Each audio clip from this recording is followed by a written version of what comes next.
Former president, one term, Jimmy Carter, died at the age of Mhm. 100. And for those who don't know, he has a fairly significant tie to professional wrestling. So, what is that, Dutch? Well, his mother, Miss Lillian, I think was her name. She loved pro wrestling, and we used to wrestle in Columbus like every Wednesday night.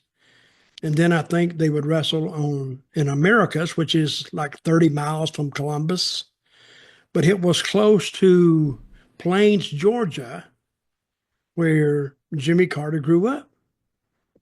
And I don't remember meeting her, but I do remember meeting Jimmy Carter in Americus because he came there before the matches started, and he had two or three cars around him and all Secret Service guys, and his mother was inside, and she went outside and talked to him, and she had two Secret Service guys with her too, and then she went back in and sat down, and I think he stepped in briefly, and I met him then, but I can't say for sure, but I'm thinking that I met him, but she was a huge fan of Mr. Wrestling number two, Johnny Walker.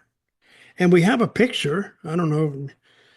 There's a picture of Jimmy Carter with a headlock around Wrestling Two's neck.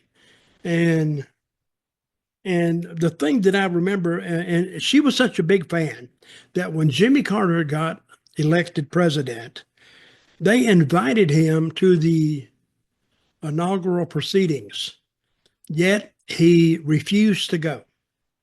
And one reason he refused to go is because the Secret Service told him he couldn't wear a mask in the White House. And another thing was probably his vanity, because if he took his mask off, he didn't have any hair, and he looked old as hell without that mask on. And I don't think he wanted to anybody to see that. But he had a chance to go, but yet turned it down.